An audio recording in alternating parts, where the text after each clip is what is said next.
Rachel Swanson is a registered dietitian. She is the founder of Diet Doctors, and she is the director of nutrition at Lifespan Medicine. Welcome to the show, Rachel. Thank you so much, George. It's awesome that our worlds get to collide today. So it's great to be here with you. Yeah, excited to have you on. Tell us a little about your personal life, more about your work, and why you do what you do.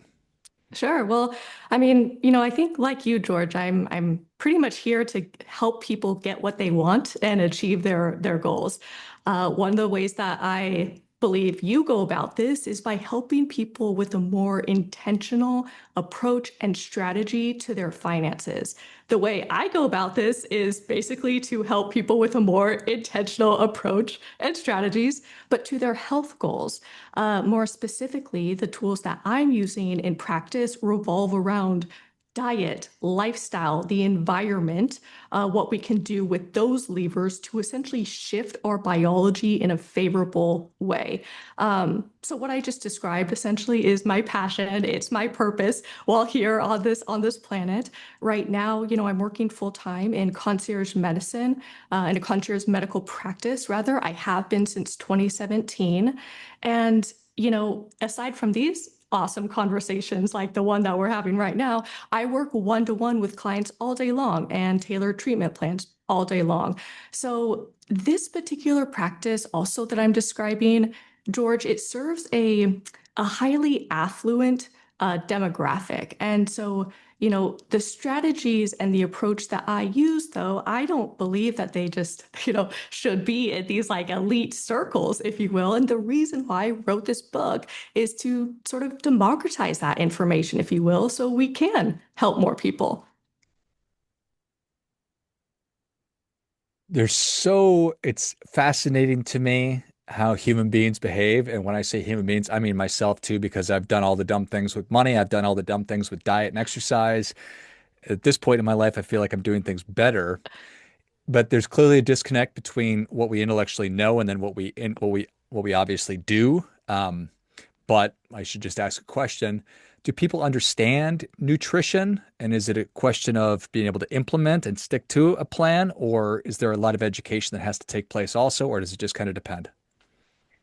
It's a really fabulous question. I'm just going to answer just from my clinical experience, and that is a lot of people have a great sort of intuition around what should be done. And, I might be going out on a limb that's about it's not really knowing the basics, it's about implementing the basics. I mean, I actually know you speak to this a lot, right? In terms of these, what do you call it? Was it success rituals that you referred to it Yes. as? It's essentially these habits and routines that can help get you to where you're going. And so it's all about the implementation, the consistency, the dedication, to having these things and these goals be realized. But again, I think in terms of the education portion, what I like to do, and sort of this book is a vessel for doing this, is to educate people on, the why behind all of these sort of tactics and strategies and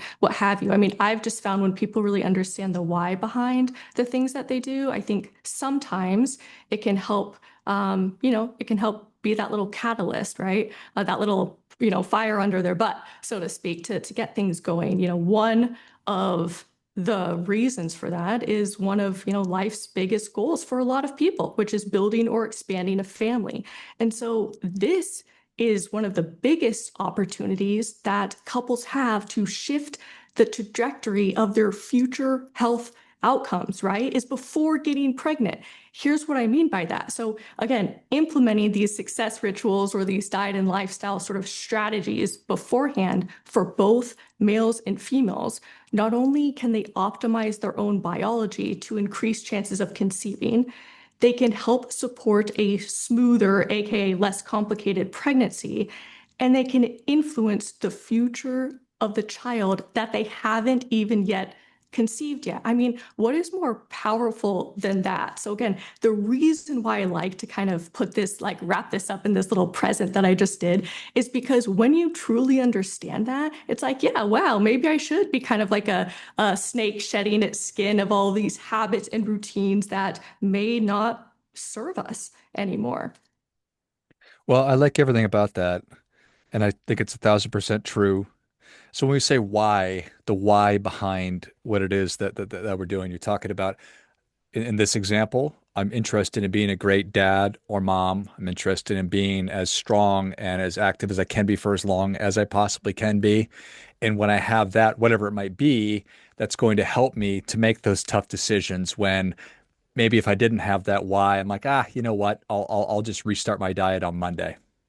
Yeah, exactly right. And so these type of conversations, it shouldn't be a start or stop. And I constantly, remind my clients of that as well in practice. I mean, I know, for example, January 1st, don't get me wrong, like everyone loves that fresh start. I get it. But, this shouldn't really be about, oh, well, I completely screwed up and blew it on a Wednesday. And so I'll just start next week. No, I mean, we can every single thing you can think of it as money if that's easier. I mean, all of these changes compound in your favor, to eventually again shift your physiology in a very favorable way. So if we kind of just think about that in terms of the incremental gains that we can make, then again, I think more people will be less likely to be like, well, screw it. Like no sense having a healthy dinner because I already blew lunch, right?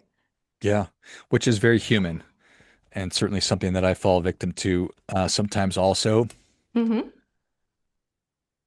I sometimes wonder because I grew up being a very active person. And so the idea of exercise and exercising itself and walking into a gym and lifting a weight was not foreign to me. Therefore, it wasn't uncomfortable. And I don't know that I always identified as an athlete, but I think that I have. And I've always identified as a healthy, health conscious person. Is that shift really important? Is that hard for people? Do you understand what I'm saying or asking? Yeah, absolutely. And George, if people didn't grow up like that, it's entirely possible to shift into that identity, right? And to embody that as your own. That is going to be how you truly make changes long term. And what I mean by that is how to make them sustainable. So I don't want people to think, because they didn't grow up doing this, they weren't they didn't play college athletics. Their parents never taught them. That's all okay. It just takes the motivation and the desire to get better and wanting to improve oneself. The desire, the common denominator of all great things. You have to have that Absolutely. want. Yeah. Yeah, absolutely. And look, I just think again, I don't know if this resonates with everyone, but I certainly work with a population that are always desiring to improve themselves in some way or another. Whether that's professionally, whether it's with their family life, this and that. And so I'm just going to naturally align with people who are about just have that mentality. It's like a forever learning type of mentality. Yeah, well, I appreciate that. What are some of the things that, hmm, I would almost guess that if people think that if I go down this route, if I make my part of my identity being a healthy person, that means that I can't ever indulge anymore. It means that I have to be perfect all the time. What what do you think about that? So that's absolutely not true whatsoever. So I think about, the like an 80-20 rule. Biology isn't going to sort of adapt to what you do as an outlier behavior or as an occasional, whether you want to call it a cheat meal or a treat meal, right? Whatever resonates with you. You're absolutely not going to adapt to that on a biological level. I'll give you one example, just to kind of like put it into an example that you can actually sink your teeth into with clients. I don't want them to think that they can't go out on date night and, order their dessert as well and share it amongst each other or share it among the table. It's more about, again, going back to the how do I optimize the 80% of what I'm putting in my body, the 80% of the inputs, if you will. I think about, well, when it comes to, say, sugar, I want someone to basically run an audit of everything in their kitchen, everything in their pantry, take out all of the sources of added sugar. I mean, everything. And I promise you, George, when I do this with clients and kind of help them do that, or you can do it at home, you certainly don't need me to make these changes. If you do that, you are going to be saving yourself hundreds of grams of sugar on a monthly basis. And you should never worry about getting that, say, dessert when you go out, that occasional like ice cream cone with the family.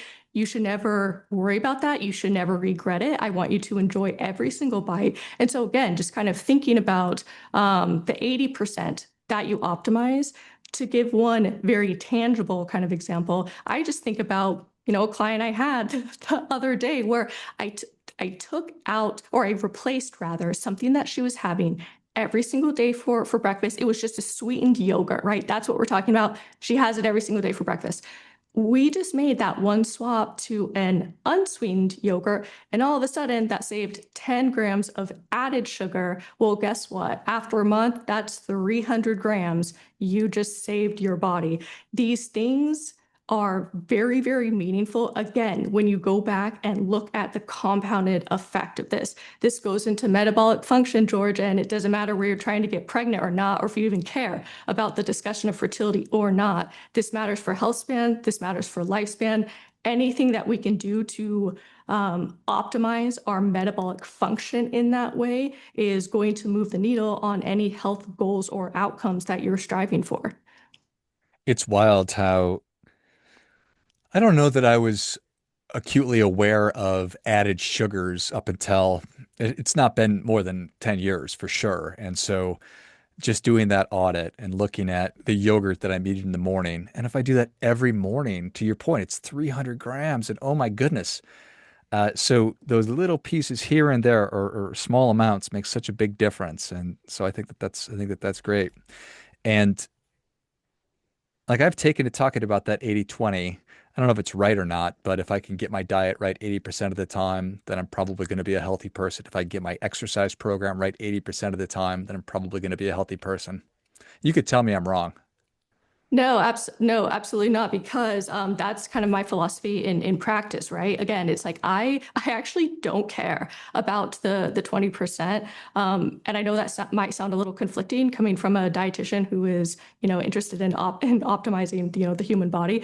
But again, I would tell you otherwise if I saw that 20%, kind of change outcomes, but it's not. It's people who optimize the 80%, really drill in those habits, everything that, is very intuitive. So, sleeping, eating, exercising, all of this. Again, that other 20%, I truly don't care about in the diet. And I actually want you to enjoy and live your life. Again, that's how you make it sustainable. That's right. I'm not a monk. I've never taken a vow of poverty and certainly not going to not eat cookies or ice cream occasionally or whatever it is that people are into. Exactly. This idea of intention when it comes to diet, what is that? What does that mean? Does that mean I need to be prepared, just know where my meals are going to come from, or at least have an idea? Yeah, I think I can give you sort of two frameworks for how I think about this, because we're just talking about more of like the tactical strategies. And look, I get it. That's what people want, and let's give the people what they want. But I also want to take a step back and again just go back to the why. Like, what are we doing? And why is that even important? So I think about, okay, well, in terms of meal prep, if we zoom out, take a step back for the context of, let's just double click on metabolic health because we kind of touched on this so far and it's relevant to everyone. Um, I think about, are there signals from the body and like very kind of simple labs that can help us better understand where you're at and, if there's room for improvement, right? And the answer is absolutely yes, there is. From a metabolic health standpoint, look, we can go through them if that benefits you in either way, but it's essentially just looking at the 5 markers that are available to you and tested for every single physical exam, right? So it's going to be waist circumference, it's going to be triglycerides, HDL cholesterol, blood pressure, and fasting blood sugar. So this kind of like paints a picture of how metabolically healthy you are. The reason why I bring this up, George, is because if you sort of hit the criteria of this, I'll kind of go through them fast. So waist circumference, it should ideally be less than 40 inches if you're a male, less than 35 if you're a female. There are, specific ethnic groups where it's slightly different. Triglycerides, less than 150. HDL cholesterol, over 40 if you're a male, over 50 if you're a female, blood pressure less than 120 over 80, fasting blood sugar less than 100. Okay, those are the numbers. If you're what I just said, about 1 in 10 people meet that criteria of being metabolically healthy. That is wild to me. Again, metabolic health is a huge indicator of how, of how our body is open and receptive to carrying another human being, right? To reproducing. It influences our inflammation, our hormones, our energetic demands of the body, relevant to fertility, but of course, very relevant outside fertility as well. So if you think 1 in 10 people are healthy, that means, around 9 in 10 could benefit from putting some of these habits and systems and rituals in place so they can move themselves into a place that, again, it's going to benefit them and get them closer to their health goals. So going back to sort of meal prep, yes, it's having that intention of doing things just a little bit differently. It's thinking about what is your baseline, changing that baseline 1% if needed. Meal prep is one category. You and I just discussed like, hey, we can start with breakfast or like start with the added sugary snack that you're having every single day. There's all these little intention points where you can just replace something that you're doing with something else. With meal prep, George, I get it. That's a huge hang up for so many people, but like it doesn't have to be that hard. It can mean putting, a sheet tray in the oven, baking some chicken, roasted vegetables. Guess what? You have your lunch automated for Monday and Tuesday, maybe Wednesday of that week. So again, very, very little things that are tangible in someone's life. And as we've been talking about, it's those little things that are going to move the needle for us and get us the greatest results and be easiest to stick with and follow through on. What a powerful why that I want to be able to start a family and I want to be healthy enough to carry a baby and to, for males, I'm sure that there are clear reasons if you're unhealthy metabolically, you're probably not going to probably have a low sperm count or who knows, lots of negative things that will maybe prevent you from being able to take part in that process of pregnancy and overall fertility. And then understanding that we have to be intentional about this, but we don't have to go from wherever we are right now to 100 miles an hour, where every meal is going to be absolutely perfect and track macros and everything else. It can just be as simple as let's audit what we're eating and cut out some low-hanging fruit that's really damaging us and just approach it that way. So it's more of a gradual build up to this new identity, this new lifestyle versus we're going to step on the gas. And if I run into something, I'm going to stop doing it. Yeah. And so, like the book, I outlined this kind of like what I did with you right now as an example, this metabolic health. I outline it from a systems perspective. And again, that's not really historically done in any fertility book. So I outlined it from that approach, the why approach. Then, so like in each chapter, then of course go into the 100 tactical strategies of doing that and really what helps move the needle. So that's kind of why I take that approach to it. And to your point on the male side, I guess, well, really a few things on that. Number one, for call it infertility, doctors believe that's about 1/3 because of the female factor, about 1/3 of the male factor, and then the other 1/3 is typically like them, a combination of them both together.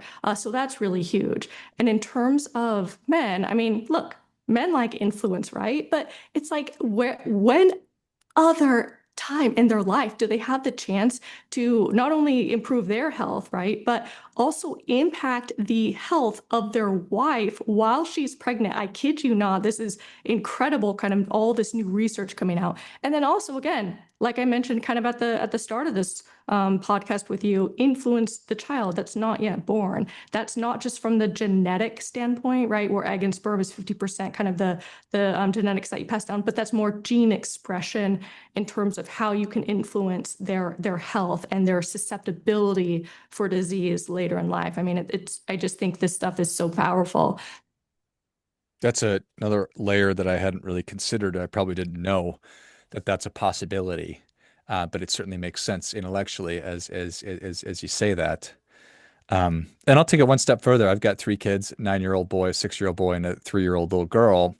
And I want to be a good influence and a good example of what it looks like to be a healthy human being and a strong male. My wife is fit, and so that's important to both of us. So there's so many different reasons that what you're talking about makes sense, and I couldn't agree more that you need to start with that why, because again, when times get tough and you feel like you want to bail out on your program, that's what's going to make it sticky.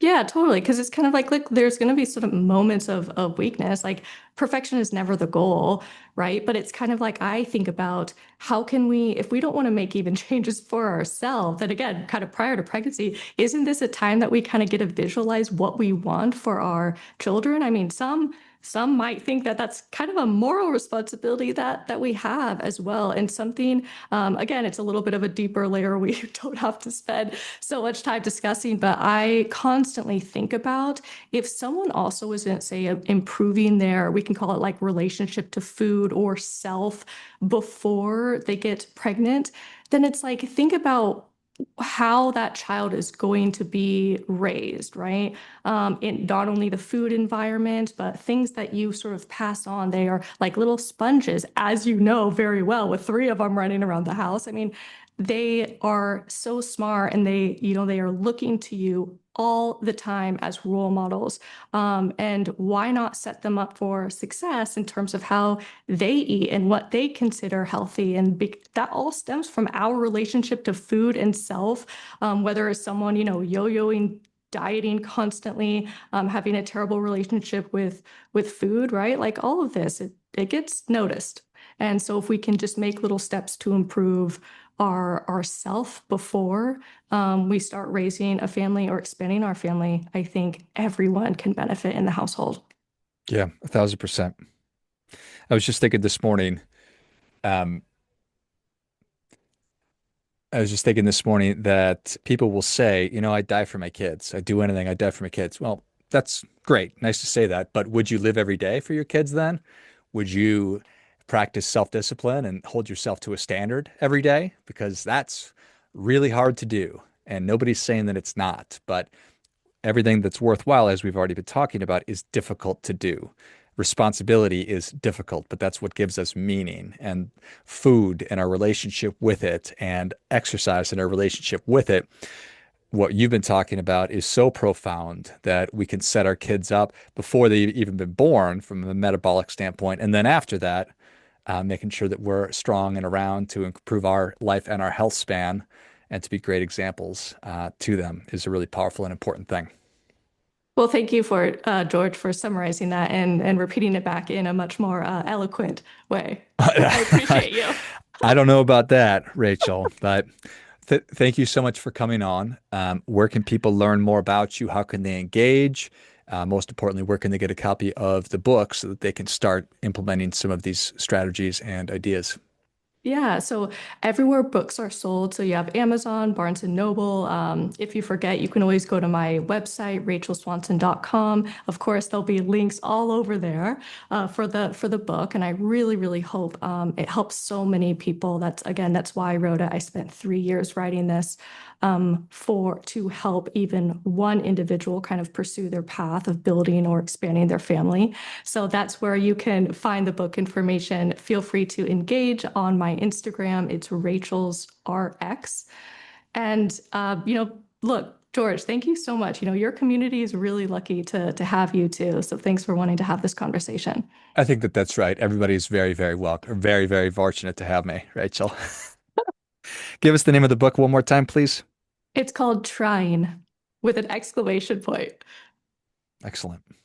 Well, if you enjoyed as much as I did, show Rachel your appreciation. Share today's show with a friend who also appreciates good ideas. And certainly to those people out there who are in the process of considering a family and if they have a young family, everybody who is interested in being healthier and having a longer and better life should pick up their copy of Trying. Also, go to rachelswanson.com and learn about everything beyond what we've been talking about today and engage with Rachel. And give us the Instagram handle again, Rachel. Rachel's RX. So it's Rachel's, Rachels, RX. Correct. Excellent. And I will certainly link all of those in the notes of the show. Thanks again, Rachel. Thank you, George. Till next time, remember, do your part by doing your best.